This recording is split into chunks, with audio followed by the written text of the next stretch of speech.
Sebelum melanjutkan, jangan lupa subscribe dulu, terima kasih. Bab 175, dia akhirnya muncul.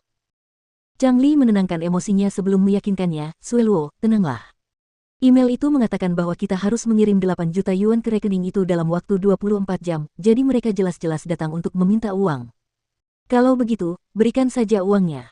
Masalah yang bisa diselesaikan dengan uang sama sekali bukan masalah. Ning Sueluo menjawab dengan kesal, 8 juta yuan. Dalam sehari. Dari mana aku bisa mendapatkan uang sebanyak itu? Meskipun dia menghasilkan banyak uang, dia juga menghabiskan banyak uang. Dia harus menjaga penampilan, menarik hati keluarga Ning dan orang-orang di dunia hiburan. Semua itu membutuhkan uang. Jika kau mengumpulkannya dari berbagai sumber, kau seharusnya masih bisa mengumpulkan jumlah itu entah bagaimana. Chang Li bergumam pada dirinya sendiri. Dalam hati, dia berpikir bahwa si pemeras benar-benar telah memilih harga yang tepat, itu hanya tentang jumlah maksimum yang bisa mereka kumpulkan. Pada saat inilah Ning Sueluo memikirkan sesuatu, karena mereka dapat melacak informasi kita, mengapa kita tidak dapat melakukan hal yang sama? Chang Li menggelengkan kepalanya, apakah akun anonim semudah itu dilacak? Anda harus meretas sistem bank. Bahkan jika kita menghabiskan uang untuk menyewa seseorang untuk melakukan itu, kita tidak akan dapat menemukan peretas berkaliber itu dalam waktu yang singkat. Lebih jauh lagi, bahkan jika kita mengetahui siapa orangnya, apa yang dapat kita lakukan? Bukti-bukti bertumpuk melawan kita, jumlah ini, kita tetap harus memberikannya kepada mereka apapun yang terjadi. Sialan, Ning Sueluo melotot tajam ke arah Cui Caijing yang berusaha bersembunyi di sudut, dasar orang gagal. Dia memiliki pemerasan terhadap Cui Caijing di tangannya, jadi dia merasa lebih aman menggunakannya untuk tugas-tugas seperti ini. Jika bukan karena itu, dia pasti sudah mengusirnya sejak lama. Cui Caijing ingin membalas, tetapi dia tidak berani memprotes meskipun hatinya marah. Dia benar-benar tidak bersalah, oke. Ning Sueluo berusaha keras untuk pulih dari ketakutannya sebelumnya.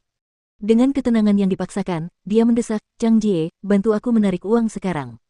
Cepat. Juga, pekerjakan lebih banyak penggemar untuk menyerang Ningxi secara online. Kita harus memaksa Ningxi ke jalan buntu dalam seminggu.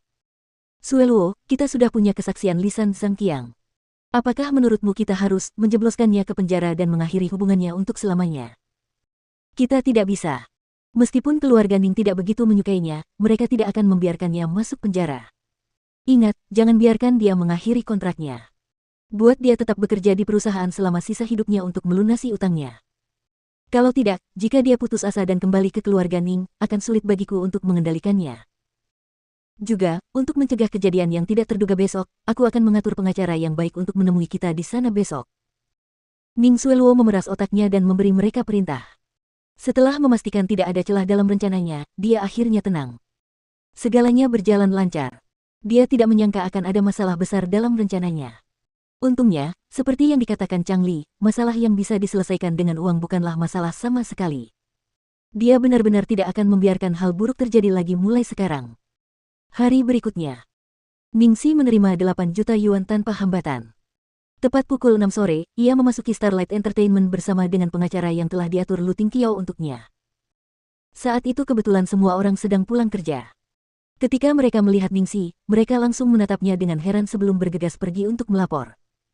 Mereka mengunggah berita dan foto di grup obrolan, daring, dan di Weibo mereka. Ningxi, yang tampaknya telah menghilang dari muka bumi, akhirnya muncul lagi.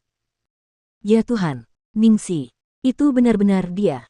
Dia benar-benar berani keluar dari persembunyiannya. Ya, dia pemberani sekali. Kalau aku pasti sudah kabur, untuk apa aku kembali? Benar sekali, tidak mungkin dia bisa terus bertahan di dunia hiburan setelah kejadian itu. Kalau keadaan makin buruk, dia bahkan bisa dituntut dan dijebloskan ke penjara. Mungkin lebih baik kalau dia kabur saja. Apakah kamu melihat pria di sampingnya? Dia tampak cukup elit.